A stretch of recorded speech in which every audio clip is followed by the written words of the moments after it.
Assalamualaikum warahmatullahi wabarakatuh. Perkenalkan, saya Arda Pratiwi, mahasiswi dari Fakultas Ekonomi dengan program studi manajemen. Pada kesempatan kali ini saya akan melakukan salah satu tugas mata kuliah saya dengan menjelaskan materi mengenai sumber daya alam dan lingkungan. Sebelum masuk ke materi yang lebih dalam, kita harus tahu dulu apa itu sumber daya alam. Sumber daya alam sendiri merupakan semua kekayaan bumi, baik biotik maupun abiotik, yang dapat dimanfaatkan untuk memenuhi kebutuhan manusia dan kesejahteraan manusia. Contohnya, tumbuhan, hewan, udara, air, tanah, bahan tambang, dan lain-lain sebagainya. Pada dasarnya, alam mempunyai sifat yang beraneka ragam, namun serasi dan seimbang. Oleh karena itu, perlindungan dan pengawetan alam harus terus dilakukan untuk mempertahankan keserasian dan keseimbangan tersebut. Semua kekayaan yang ada di bumi ini, baik biotik maupun abiotik, yang dapat dimanfaatkan untuk kesejahteraan manusia, merupakan sumber daya alam. Tumbuhan, hewan, kemudian mikroba, manusia merupakan sumber daya alam hayati, sedangkan faktor abiotik lainnya merupakan sumber daya alam non-hayati. Pemanfaatan sumber daya alam harus diikuti oleh pemeliharaan dan pelestarian karena sumber daya alam bersifat terbatas. Kemudian saya akan sedikit menjelaskan sumber daya alam di Indonesia ini sendiri. Seperti yang kita tahu bahwa Indonesia merupakan negara dengan tingkat biodiversitas tertinggi kedua setelah Brazil. Faktor tersebut menunjukkan tingginya keanekaragaman sumber daya alam hayati yang dimiliki Indonesia, dan hal ini berdasarkan Protokol Nagoya akan menjadi tulang punggung perkembangan ekonomi yang berkelanjutan atau green economy. Protokol Nagoya sendiri merumuskan tentang pemberian akses dan pembagian keuntungan secara adil dan merata antara pihak pengelola dengan pemilik sumber daya alam hayati, serta memuat penjelasan mengenai mekanisme pemanfaatan kekayaan sumber daya alam tersebut. Kekayaan alam di Indonesia yang melimpah terbentuk oleh beberapa faktor, antara lain faktor ini dapat kita lihat dari sisi yaitu faktor astronomi.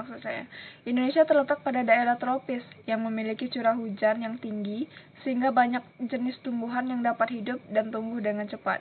Kemudian ada faktor yang kita lihat dari sisi geologi. Indonesia sendiri terletak pada titik pergerakan lempeng tektonik sehingga banyak terbentuk pegunungan yang kaya akan mineral. Kemudian daerah perairan di Indonesia kaya sumber makanan bagi berbagai jenis tanaman dan hewan laut, serta mengandung juga berbagai jenis sumber mineral. Nah, macam-macam sumber daya alam juga dapat dibedakan berdasarkan sifat, potensi, dan jenisnya.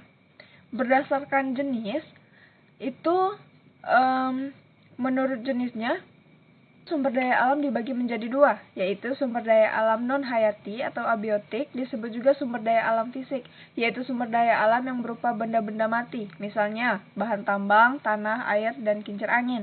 Kemudian sumber daya alam hayati atau biotik merupakan sumber daya alam yang berupa makhluk hidup, misalnya hewan, tumbuhan, mikroba, dan manusia. Kemudian berdasarkan potensi. Menurut potensi penggunaannya, sumber daya alam dibagi beberapa macam, antara lain sebagai berikut.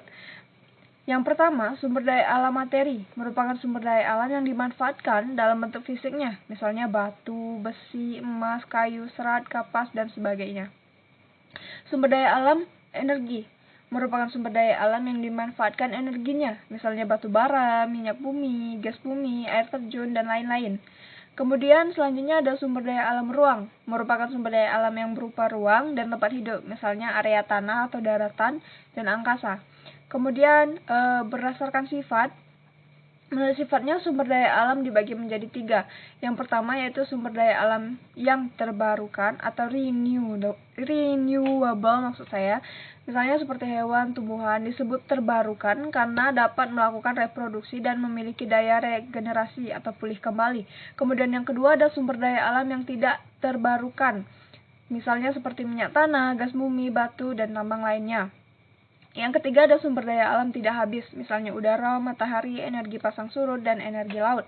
Kemudian di sini saya akan menjelaskan apa itu sumber daya alam dan pertumbuhan ekonomi.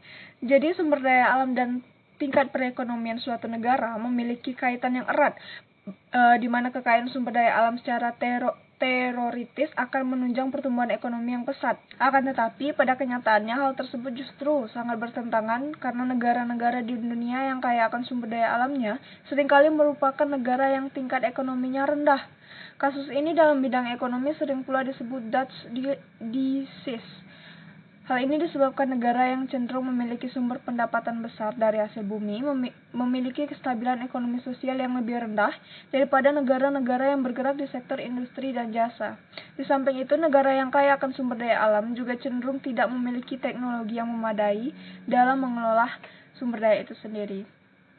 Korupsi, perang saudara, lemahnya pemerintah dalam demokrasi maksud saya juga menjadi faktor penghambat dari perkembangan perekonomian negara-negara tersebut. Untuk mengatasi hal tersebut, diperlukan pembenahan sistem pemerintahan, pengalihan investasi, dan penyokongan ekonomi di bidang industri lain, serta peningkatan transparansi dan akuntabilitas dalam pemberdayaan sumber daya alam. Contoh negara yang telah berhasil mengatasi hal tersebut dan menjadikan kekayaan alam sebagai pemicu pertumbuhan negara adalah Norwegia dan Botswana.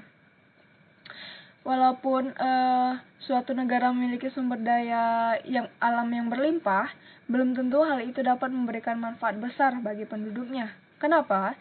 Karena jika tidak dikelola dengan baik, beberapa fakta telah menunjukkan bahwa negara-negara yang kaya sumber daya alamnya masih tertinggal dengan ekonominya jika dibandingkan dengan negara-negara lain yang justru daya alamnya terbatas. Sebagai contoh, negara Jepang memiliki luas wilayah dan kekayaan alam yang terbatas, tapi Jepang menjadi salah satu negara maju di dunia, lebih maju dari Indonesia yang memiliki sumber daya alam yang berlimpah ruah. Oleh karena itu, pemanfaatan sumber daya alam harus dilakukan secara maksimal dengan berbagai upaya. Kemudian, secara alamiah, penduduk memanfaatkan potensi sumber daya alam dalam berbagai bentuk aktivitas sesuai dengan sumber daya alam yang dimilikinya.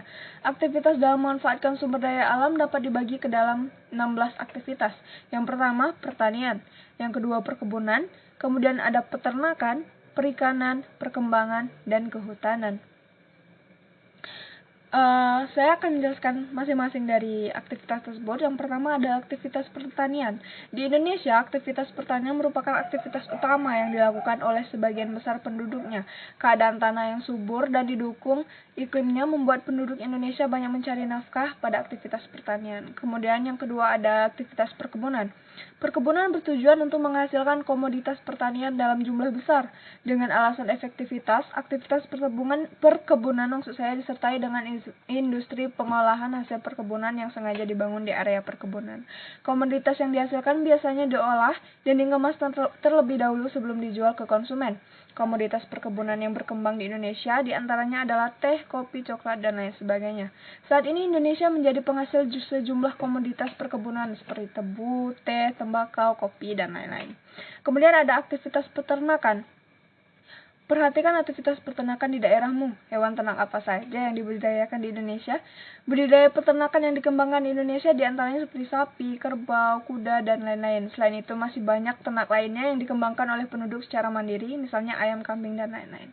Kemudian ada aktivitas perikanan. Indonesia memiliki sumber daya perairan yang sangat berlimpah. Curah hujan yang cukup tinggi membuat banyak wilayah yang memiliki sungai, danau, dan waduk. Tempat-tempat tersebut sebagian telah dimanfaatkan oleh penduduk untuk aktivitas perikanan. Tentu saja sumber daya alam perikanan yang jauh lebih besar adalah sumber daya alam yang ada di laut. Luas laut yang sangat besar atau 2/3 dari luas wilayah Indonesia menyimpan berbagai kekayaan alam, khususnya ikan. Yang kelima ada aktivitas pertambangan. Perusahaan pertambangan.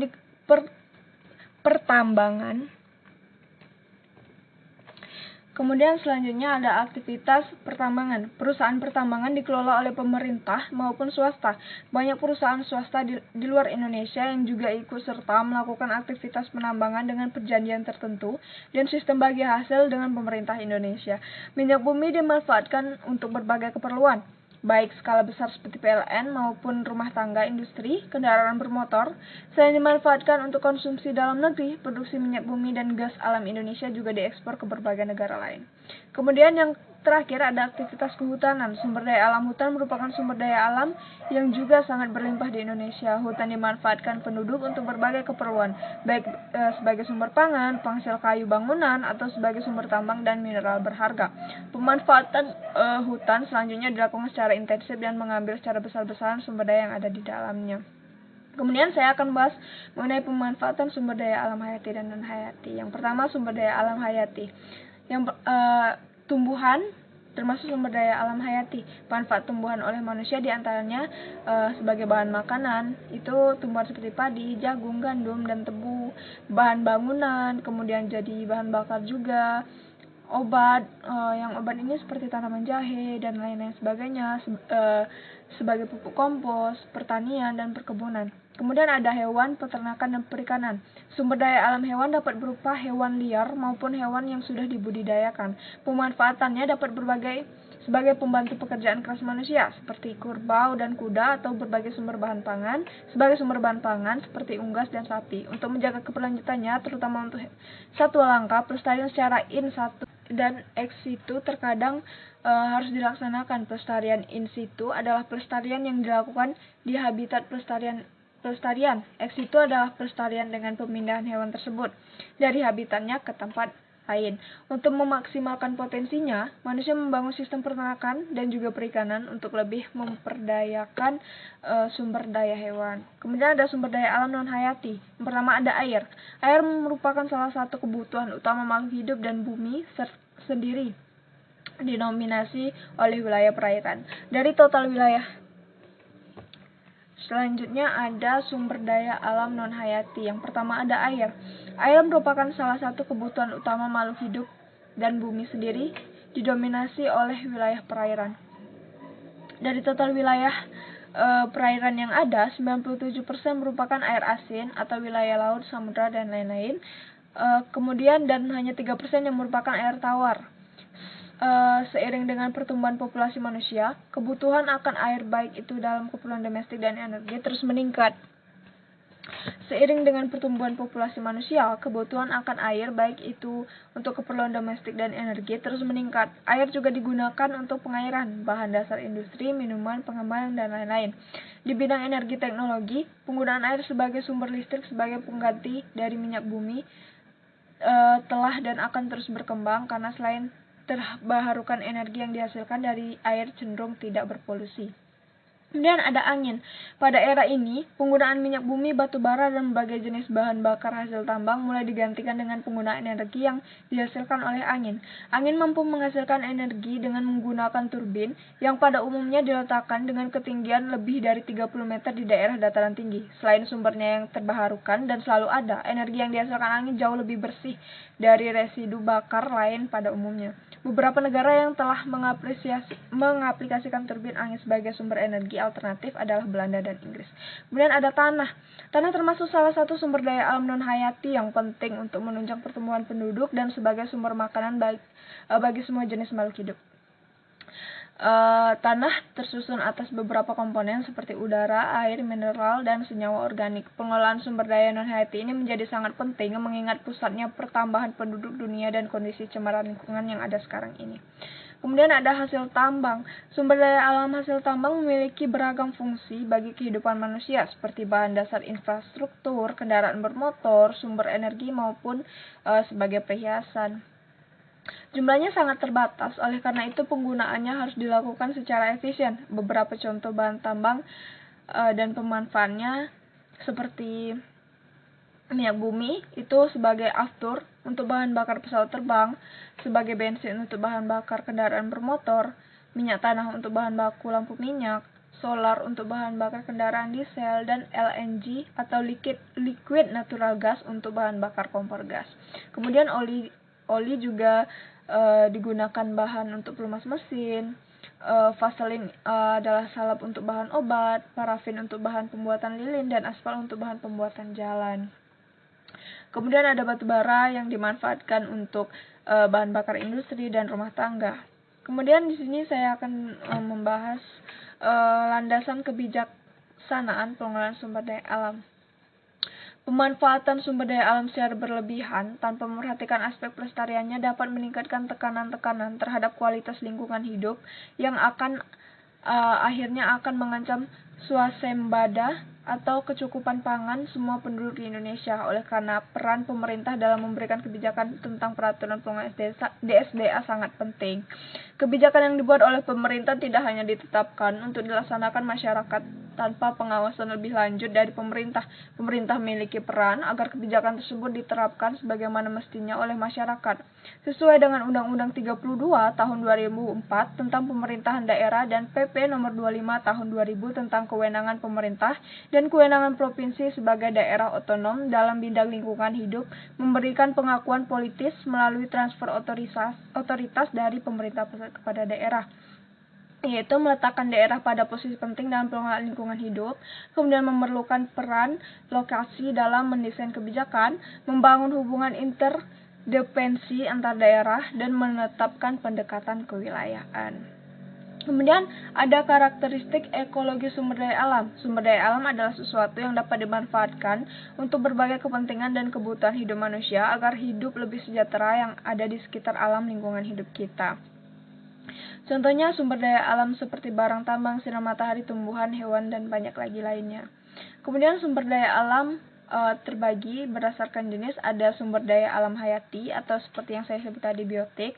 Kemudian ada sumber daya alam non hayati atau itu abiotik. Kemudian ada sumber daya alam yang berdasarkan sifat pembaruan, yaitu ada sumber daya alam yang dapat diperbarui dan sumber daya alam yang tidak dapat diperbarui.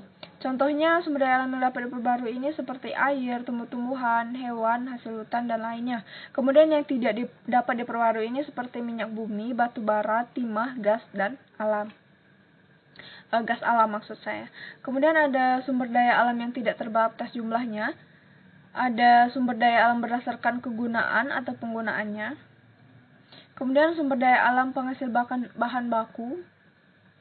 Sumber daya alam penghasil energi adalah sumber daya alam yang dapat menghasilkan atau memproduksi energi demi kepentingan umat manusia di muka bumi. Misalnya ombak, panas bumi, arus air, dan lain sebagainya. Kemudian di sini saya akan melanjutkan yaitu pengelolaan sumber daya alam.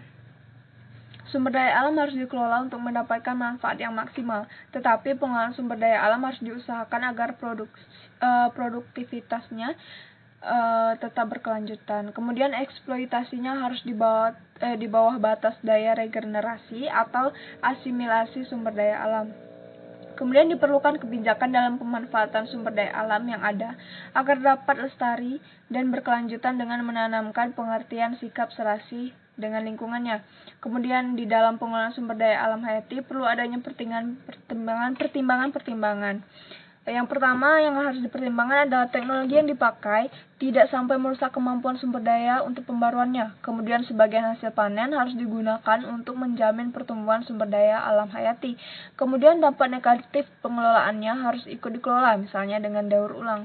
Kemudian yang terakhir ada pengelolaannya harus secara serentak disertai proses pembaruannya.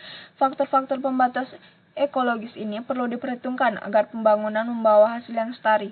Hubungan antara pengawatan ekosistem dan perubahan demi pembangunan ada 3 prinsip yang perlu diperhatikan.